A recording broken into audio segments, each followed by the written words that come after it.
नमस्कार साथियों, मैं श्रीश कांत शुक्ला अपने नए वीडियो में हाजिर हुआ हूँ। खास करके आज से हम लोग इस क्लास में संविधान को देखेंगे, यानी कि जीएस का दूसरा पेपर। पहले पेपर की शुरुआत हो गई है हिस्ट्री में हम लोग यूरोपीय कंपनियों के आगमन से पढ़ रहे हैं। जैसा कि मैंने 2 लेक्चर कर दिया है, उसमें मेरी ये पूरी कोशिश रहेगी कि पर डे हिस्ट्री और संविधान के एक एक वीडियो में डालता रहूं, जिससे कि आप लोगों को भी समस्या ना हो। और जो लोग कंटिन्यू देख रहे हैं या जो वीडियो जा रहा है, उसमें से जो तैयारी करने वाले लड़के हैं, तैयारी करने वालों के ही लिए है ना, स्पेशली चाहे वो एसएससी हो, चाहे बैंक हो, चाहे यूपीपी हो, सबके लिए है। बस समझने वाली बात है। उसमें से आप पॉइंट आउट करते जाएंगे तो बहुत सारी चीज़ें आप लोगों को मिलेंगी। अगर पॉइंट आउट नहीं करेंगे, ऐसे करेंगे तो कोई बात ही नहीं है। तो हम लोगों ने हिस्ट्री की शुरुआत कर दी है, 2 वीडियोस में बन गए हैं यूरोपीय कंपनियों के आगमन से। और आज हम शुरू करने जा रहे हैं कॉन्स्टिट्यूशन, जो कि बहुत ही मस्त है जीएस के लिए। और कॉन्स्टिट्यूशन और हिस्ट्री और ज्योग्राफी, इन तीनों को मिला के ही जीएस के लगभग 50% क्वेश्चंस कवर हो जाते हैं। किसी भी एग्जाम में आप ले लीजिए, चाहे किसी भी चीज़ की तैयारी करते हो। तो अब हम लोग संविधान को देखेंगे कि हमारा संविधान कैसे शुरू हुआ, आखिर संविधान है क्या, संविधान के अनुसार कोई देश कैसे चलता है, संविधान सभी के लिए क्यों जरूरी है, पढ़ने के लिए, जानने के लिए, समझने के लिए, जीवन में अप्लाई करने के लिए। हर जगह, हर कह सकते हैं कि गली मोहल्ले, गांव, देश, घर, परिवार, समाज, हर जगह कहीं ना कहीं संविधान व्याप्त है।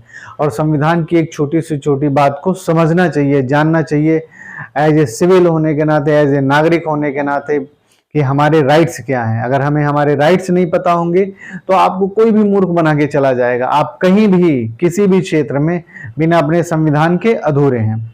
तो हमारी ये पूरी कोशिश है कि संविधान को हम समझने के लिए भी, और एग्जाम के व्यू से तो हमको पढ़ाना ही पढ़ाना है। उसमें तो बहुत सारे फैक्ट रहते ही रहते हैं संविधान में, लेकिन संविधान इस तरह से पढ़ाया जाएगा कि फैक्ट भी रहेगा ज़्यादा से ज़्यादा, चाहे वो किसी भी एग्जाम की तैयारी करने वाले लड़के हों, और आम लोगों के लिए भी जो इसको देखना चाहते हैं वो देख के समझ सकते हैं कि हमारा संविधान है क्या। तो संविधान का मतलब ही होता है सम प्लस विधान।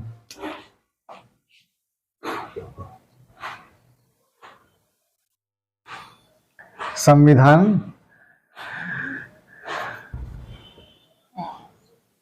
सम प्लस विधान, सभी लोगों के लिए समान विधान।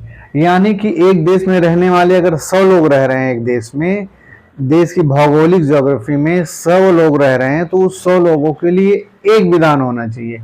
ऐसा नहीं है कि किसी एक धर्म के लिए दूसरा विधान, किसी एक जात के लिए दूसरा विधान, किसी एक समुदाय के लिए एक दूसरा तीसरा विधान, ऐसा नहीं चल सकता है। ऐसे देश नहीं चलता, वो राजतंत्रीकरण हो जाता है। हमारा देश लोकतंत्र है।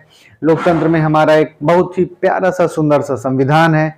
उस संविधान के मुताबिक देश पिछले 75 सालों से चल रहा है, आगे हजारों वर्षों तक चलता रहेगा, क्योंकि हमारा संविधान इतना अच्छा और इतना मजबूत है, कंक्रीट है, कह सकते हैं ना कि बिल्कुल से वो चट्टान की तरह से है, पत्थर की तरह से है, जो किसी भी झोंके के, किसी भी तूफान को सह सकता है।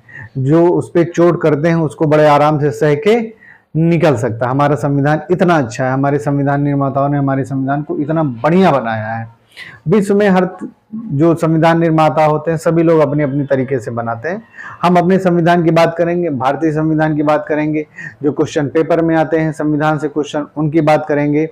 लेकिन सबसे पहले इस संविधान की शुरुआत कैसे होती है, क्योंकि किसी भी चीज में अगर हमें शुरू में ही नहीं पता है, का नहीं पता है, तो हमें ज्ञा कैसे पता हो सकता है।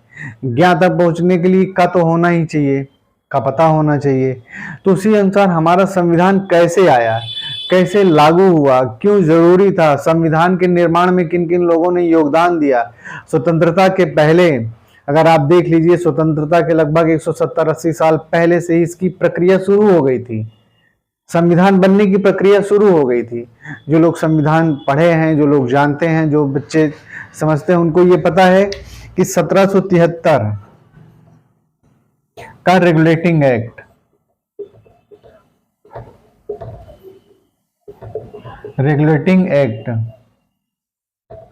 हमारे संविधान निर्माण की सबसे पहली सीढ़ी यही है। 17 1773 का रेगुलेटिंग एक्ट, यही वो 1773 का रेगुलेटिंग एक्ट है जिसने हमारे संविधान बनने के बीज के रूप में जन्म लिया था।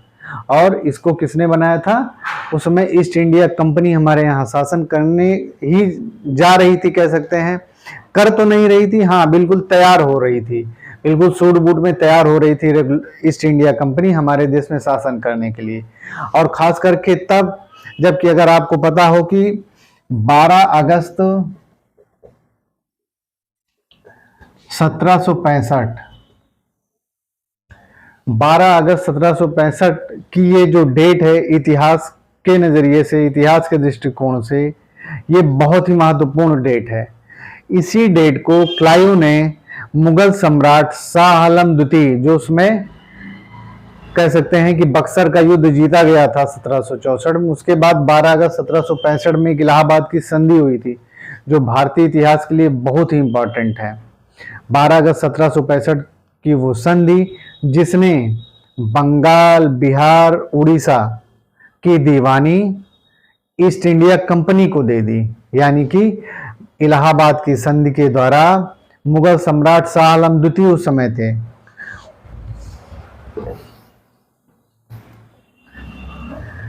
मैं चाहता हूं कि रेगुलेटिंग एक्ट के थोड़ा सा भी पहले 5-10 मिनट पहले आपको पता चले कि रेगुलेटिंग एक्ट क्यों आया, आखिर इसको लाने की जरूरत क्या थी। अगर ईस्ट इंडिया कंपनी 1765 के बाद जो है अगर दीवानी प्राप्त कर ली थी, और कह सकते हैं कि दीवानी प्राप्त करने के साथ साथ 1772 या 1770 तक 1767 कह सकते हैं, 1767 के बाद जो है उसने धीरे धीरे निजामत भी करना शुरू कर दिया था। तो आखिर क्या ऐसी आवश्यकता पड़ गई कि जो ब्रिटेन की सरकार है लंदन में, उसको एक रेगुलेटिंग एक्ट बनाना पड़ा ईस्ट इंडिया कंपनी के लिए। रेगुलेटिंग एक्ट का सही मायनों में अर्थ देखा जाए तो नीति नियमन, रेगुलेट करना, यानी कि किसी को बताना कि आपको ऐसे ही चलना है। रेगुलेटिंग एक्ट का मतलब ही होता है कि हम तुम्हें बता रहे हैं, हम तुम्हें रेगुलेट करेंगे, तुम न दाएं जाओ न बाएं जाओ, बिल्कुल सीधे जाओ, हम जैसे बताएंगे तुम्हें वैसे ही चलना है। रेगुलेटिंग एक्ट वो चीज होती है। तो रेगुलेटिंग एक्ट के पहले मैं कुछ बातें आपको बताना चाहता हूं जिससे कि आपको समझ में आए कि रेगुलेटिंग एक्ट क्यों आया। ठीक है, तो थोड़ा सा पहले 12 अगस्त जल्दी मैं बताऊंगा, क्योंकि इसको मैं इतिहास में कवर करूंगा। इतिहास के जब मैं पढ़ाऊंगा, क्लास लूंगा, तो उस समय पूरा डिटेल के साथ में बताऊंगा। बस अभी शॉर्ट में बता दे रहा हूं आपके समझने के लिए। 12 अगस्त 1765 की वो डेट जो इलाहाबाद की संधि है, इलाहाबाद की संधि, इलाहाबाद की संधि हुई। इलाहाबाद की संधि किससे हुई? कंपनी प्लस मुगल शासक। मुगल शासक उस समय कौन था? शाह आलम द्वितीय था।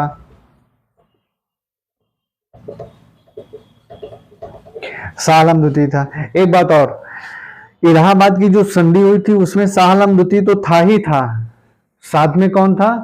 बिहार का भी शासक था, बंगाल का नवाब भी था, क्योंकि तीनों ने मिलके, मुगल शासक, बंगाल का नवाब और बिहार का नवाब, तीनों ने मिलके बक्सर का युद्ध लड़ा था 1764 में। बक्सर का युद्ध कब होता है? 1764 में, अक्टूबर 1764 में होता। और बक्सर का युद्ध भारतीय इतिहास के सबसे निर्णायक युद्धों में से एक है। अगर इससे देखा जाए तो इससे ज्यादा निर्णायक कोई युद्ध भारतीय इतिहास में मेरी समझ में, या बड़े बड़े इतिहासकार बताते हैं, जितने भी जानकार हैं वो यही बताते हैं कि ये जो बक्सर का युद्ध हुआ है इसने पूरी भारतीय राजनीति को बदल के रख दिया, खास करके ईस्ट इंडिया कंपनी के मायने में। और ईस्ट इंडिया कंपनी जो एक व्यापारिक कंपनी के रूप में आई थी, वो एक शासक के तौर पे उभर के आ गई।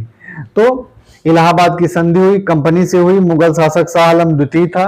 ठीक है, तो मुगल शासक ने क्या किया कि इस संधि को जब स्वीकार किया तो मुगल शासक को इस संधि के द्वारा जो है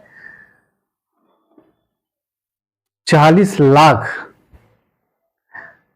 लाख का कह सकते हैं कि जो बंगाल, बिहार और उड़ीसा की दीवानी थी, एक बंगाल, बिहार, उड़ीसा, बंगाल, बिहार, उड़ीसा, बंगाल, बिहार, उड़ीसा की इन तीनों की दीवानी प्राप्त हो गई कंपनी को प्राप्त हो गई। जब कंपनी को प्राप्त हो गई तो इस तीनों प्रदेश की कह सकते हैं कि क्षेत्रों की जो सम्मिलित आय थी वो लगभग 40 लाख पाउंड आंकी गई थी। 40 लाख पाउंड, पाउंड का मतलब है ब्रिटिशर्स, वहां की मुद्रा है पाउंड। तो इन तीनों क्षेत्रों की जो आय सम्मिलित रूप से आंकी गई थी वो 40 लाख पाउंड थी। तो इसके बदले में शाह आलम द्वितीय ने इनको दीवानी दे दी, और जो कि 40 लाख पाउंड के बराबर थी, इनको मिलनी थी 40 लाख पाउंड। और इसके बदले में कंपनी ने मुगल शासक को क्या दिया, 26 लाख रुपए। 26 लाख रुपए वार्षिक के तौर पे कंपनी ने कहा कि भाई हम तुम्हें दे देंगे, तुम जाओ मौज मनाओ, हमें परेशान मत करो, जाओ तुम अपना खेलो कूदो, अब हम शासन हम संभालेंगे, तुम्हारे बस का कुछ है नहीं। तो ये जो जब 40 लाख पाउंड मिल गया, कि दीवानी वाला क्षेत्र मिल गया इसको, तो कंपनी कह सकते हैं कमांडिंग पोजीशन पे आ गई। अब कंपनी को क्या करना था, कंपनी को अब ये करना था कि यहाँ पे तो वो सीधे सीधे निजामत ले नहीं सकती थी। निजामत का मतलब सीधे सीधे आप समझिए कि रोजमर्रा चीजों को, जैसे आर्थिक और प्रशासनिक चीजों को देखना, निजामत का ये मतलब है। छोटी छोटी चीजों को, व्यवस्थाओं को देखना। दीवानी का क्या मतलब बताया है, सीधे सीधे दीवानी का मतलब पैसे से होता है कि जितना पैसा आएगा इन तीनों क्षेत्रों से, बंगाल, बिहार, उड़ीसा से, उसको हम लेंगे और उसमें से हम बंगाल के नवाब को 53 लाख रुपया दे देंगे। ये बकायदा इलाहाबाद की संधि में लिखा गया है। कितना, बंगाल के नवाब को 53 लाख रुपया देना था। 53 लाख रुपए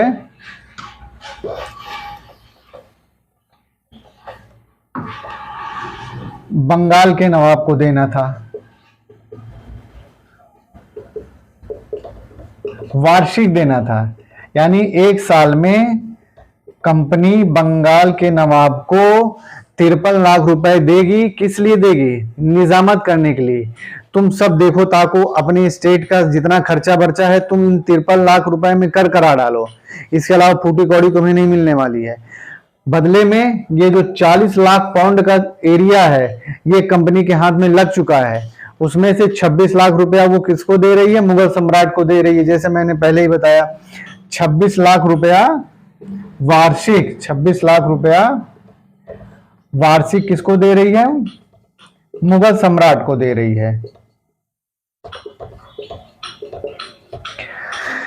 कंपनी ने कितनी होशियारी से काम किया। और ये जो इलाहाबाद की संधि हो रही है 1765 में, यहीं से इतिहास में दोहरा शासन की प्रणाली शुरू होती है। दोहरा शासन, या जिसको इतिहास में द्वैध शासन बोला जाता है। जो इतिहास के बच्चे हैं वो जानते हैं कि द्वैध शासन क्या है, द्वैध शासन प्रणाली क्या है। जो कब तक चलती है द्वैध शासन प्रणाली, चलती है 1765 से लेके 1772 तक। जब तक वारेन हेस्टिंग्स नहीं आ जाता 1772 में, तब तक ये द्वैध शासन प्रणाली चलती रहती है। कब से कब तक, 1765 से 1772 तक। जब वारेन हेस्टिंग्स आता है तो इस द्वैध प्रणाली को समाप्त कर देता है, क्योंकि इसमें बहुत सारी खामियां, वो हम जब इतिहास पढ़ाएंगे तो इसको पूरी तरह से समझाएंगे आपको कि इसमें क्या खामियां थी, क्या इसके लाभ। लाभ तो कुछ भी नहीं था, टका का नहीं था, बस हानि ही हानि थी। तो मेरे रेगुलेटिंग एक्ट बताने के पहले इतना मैं जो बता रहा हूं आपको थोड़ा सा समझ में आ जाए कि आखिर रेगुलेटिंग एक्ट क्यों जरूरी हो गया था। अब आपको शायद थोड़ा थोड़ा समझ में आ रहा हो कि 1765 में जो इलाहाबाद की संधि हुई थी, उसके माध्यम से कंपनी ने बंगाल, बिहार, उड़ीसा की दीवानी प्राप्त कर ली। उस दीवानी के बदले में 26 लाख रुपया वार्षिक वो मुगल सम्राट को देना था उसे। 53 लाख रुपया निजामत के लिए बंगाल के नवाब को देना था, और दीवानी खुद ले लिया। ठीक, यहां तक आपको अगर समझ में आ गया हो तो अब हम रेगुलेटिंग एक्ट की तरफ बढ़ें कि क्या कारण है रेगुलेटिंग एक्ट के आने के, क्योंकि रेगुलेटिंग एक्ट आया तो क्यों आया।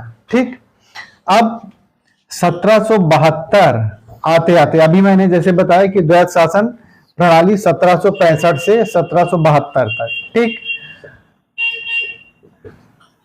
द्वैध शासन प्रणाली, इसका जन्मदाता कौन है, एक प्रकार से क्लाइव है। क्लाइव है। ये सब पेपर में, एग्जाम में, हर एग्जाम में आते हैं, चाहे वो पीसीएस का हो, चाहे एसआई का हो, चाहे एसएससी का हो, चाहे बैंक का हो, चाहे यूपीओ का हो, यूपीपी का हो। मैं इसको एकदम से खोल के इसलिए पढ़ा रहा हूं कि आपको समझ में आए, सिर्फ वन लाइनर मत बनिए, नहीं तो सब चौपट हो जाएगा। ठीक है, तो ये जो 1772 आते आते कंपनी बिल्कुल से दिवालिया हो गई। जो भारत में ईस्ट इंडिया कंपनी थी वो एकदम से दिवालिया हो गई। मजे की ये बात है कि कंपनी का जो सामूहिक ग्रुप था, जिसके डायरेक्टर लंदन में बैठे थे, कंपनी के स्वामी लंदन में बैठे थे, ईस्ट इंडिया के कंपनी के जो मालिक हैं वो लंदन में विराजमान थे, उनको वहां घाटा हो रहा है। कलेक्टिव रूप में कंपनी घाटे में जा रही है, ये स्थिति है। क्योंकि कंपनी ने 1772 में सरकार को एक लेटर दिया जो है कि हमें 60 लाख पाउंड का ऋण दे दिया जाए। 60 लाख पाउंड का ऋण दे दिया जाए। ये बात 60 लाख पाउंड का ऋण कौन कह रहा है? ये कह रहे हैं जो इंग्लैंड में कंपनी के मालिक बैठे हैं, बकायदा बैंक ऑफ इंग्लैंड से कह रहे हैं, सरकार से कह रहे हैं कि आप हमें इतना ऋण दे दीजिए तो हम कंपनी को चलाएंगे।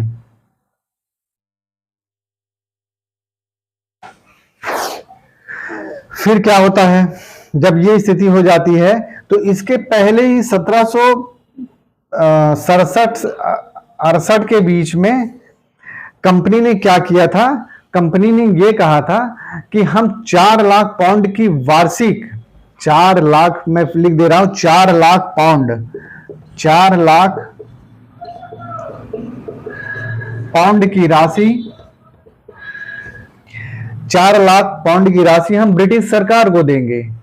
ब्रिटिश सरकार सीधा सीधा भारत में शासन ना करे, क्योंकि 1765 से 1767 तक वहां पे जो स्थिति थी, खास करके जब क्लाइव 1767 में वापस जाता है इंग्लैंड में, तो वो अकूत संपत्ति लेके जाता है। कंपनी के जो व्यक्तिगत कर्मचारी और अधिकारी हैं वो यहां से जब जाते हैं इंग्लैंड तो बेतहाशा संपत्ति लेके जाते हैं, चाहे वो सैनिक हो चाहे वो असैनिक हो। अधिकारी मालामाल हो रहे हैं, कंपनी के अधिकारी इस तरह से मालामाल हो रहे हैं, जब वो वहां पे लौटते हैं तो उनको देख के वहां पे चर्चाएं शुरू हो गई हैं। ब्रिटिश संसद में चर्चा हो गई है, जो कंपनी के प्रोप्राइटर्स मालिक हैं उनके बीच में ये सवाल उठने लगा है कि कंपनी घाटे में जा रही है, पर ये लोग जो है सामूहिक तौर पे कंपनी का नाश कर देंगे और व्यक्तिगत तौर पे मालामाल हो रहे हैं। तो जब ऐसी स्थिति आई तो इन्होंने कहा कि हाँ ठीक है, 4 लाख पाउंड की राशि आप हमसे ले लीजिए, मगर आप शासन हमें करने दीजिए। ये कंपनी कह रही सरकार से, यानी 4 लाख पाउंड के प्रकार से कंपनी ब्रिटिश सरकार को रिश्वत दे रही है कि आप दूर से ही तमाशा देखो, हम सब कुछ कर लेंगे, आप वहीं लंदन बैठो आराम करो, हम यहाँ सब सारी चीजें कर रहे हैं, तुम परेशान मत हो। सरकार भी मान जाती है 4 लाख पाउंड पे। ठीक, 1772 तक आते आते स्थिति और खतरनाक हो जाती है। 1772 में ब्रिटिश प्रधानमंत्री रहता है लॉर्ड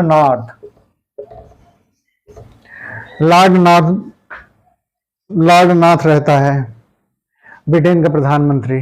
ठीक है, वो इन सब चीजों को देख रहा होता है कि कंपनी क्या कर रही है भारत में। अब विश्व स्तर पे जो है, खास करके अमेरिका में भी, जो अमेरिका ब्रिटिश उपनिवेश था, वहां पे भी उसकी स्थितियां ठीक नहीं थी। भारत में तो ठीक है नहीं, कंपनी लगातार यहाँ के लोगों को परेशान कर रही है, जनता त्राहिमाम कर रही है। उसी में क्या होता है कि 1770 में बंगाल में एक अकाल पड़ जाता है, बंगाल में भीषण अकाल पड़ जाता है। 1770 में बंगाल में भीषण अकाल पड़ जाता है तो कंपनी और बैकफुट पे चली जाती है, मगर कंपनी के कर्मचारी जो है पैसा कमाने में मस्त हैं, कंपनी को लाभ हो नहीं रहा है। ऐसी स्थिति में 1772 में यह आवाज उठने लगती है कि किसी भी कीमत पे कुछ भी हो जाए, अब कंपनी को भारत में नियंत्रित करना है। इसके लिए लॉर्ड नॉर्थ ने एक सेलेक्ट कमेटी वहां की संसद में, प्रवर समिति जिसको कहते हैं, प्रवर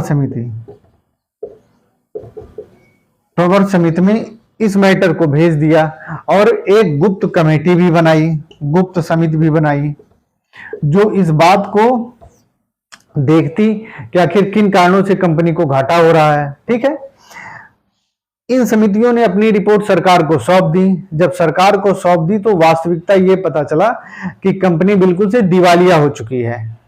कंपनी को सिर्फ ब्रिटिश सरकार से ऋण ही ऋण चाहिए और कुछ नहीं चाहिए।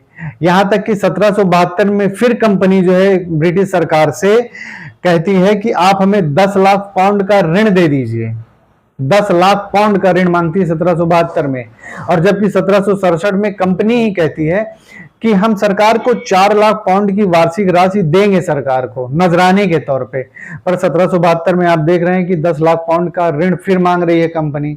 तो ये दोनों विरोधाभासी चीजें हो रही है। एक तरफ कंपनी का लब्बो लुबाब ये है कि वो सरकार को करी हम पैसा देंगे देंगे देंगे, पर दूसरी तरफ वो सरकार से ऋण भी मांग रही है कि नहीं आप हमें दे दो, ऋण दे दो, अगली बार हम आपका चुकता कर देंगे। तो इन सब चीजों की वजह से चीजें एकदम से खराब होती जा रही थी।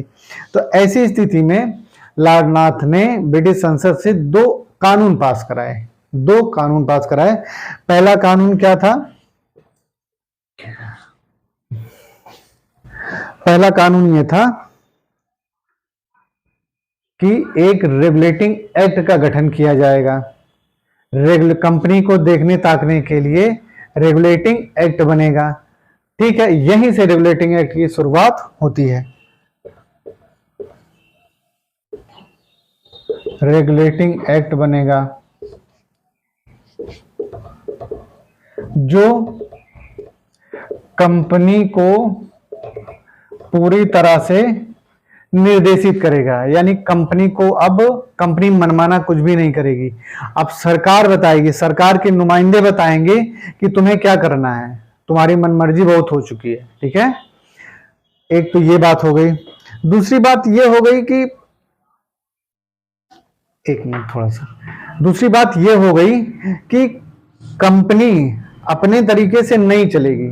ठीक है, कंपनी को चलाने के लिए एक संख्या निश्चित होगी और एक परिषद बनेगी जो इन सब चीजों को देखेगी ताकेगी। ठीक, अभी तक डायरेक्टरों की संख्या, स्वामियों की संख्या, ये सब अपने तरीके से मनमर्जी थी, कोई नियम नहीं था क्या होगा कैसे होगा। ये तो एक रेगुलेटिंग एक्ट बना दिया सरकार ने। दूसरा, उस रेगुलेटिंग एक्ट में क्या क्या होगा हम बताएंगे, इसके द्वारा ही चीजें कंपनी में भारत में हो पाएगी।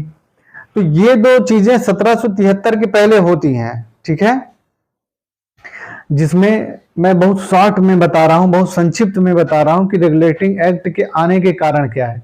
तो 2 लाइन में आप समझ सकते हैं कि कंपनी में इतनी ज्यादा भ्रष्टाचार व्याप्त हो गया था, इतना व्याप्त हो गया था कि कंपनी लगभग 1772 पहुंचते पहुंचते दिवालिया हो गई थी। ठीक, दूसरी तरफ कंपनी के कर्मचारी और अधिकारी व्यक्तिगत तौर पे भारत से पैसा कमा कमा के इतना इंग्लैंड जा रहे थे कि वहां के लोगों में अधिकार, वहां की संसद में कानाफूसी हो गई थी, चर्चा शुरू हो गई थी कि आखिर क्या ऐसा कारण है कि कंपनी सामूहिक रूप से दिवालिया हो रही पर व्यक्तिगत रूप से लोग वहां से कमा कमा के पैसा आ रहे हैं। यहीं से होती है रेगुलेटिंग एक्ट की शुरुआत। ठीक है साथियों, तो ये छोटा सा मैटर है रेगुलेटिंग एक्ट आने के पहले का। ठीक है, अब यहीं पे बात हम समाप्त करते हैं।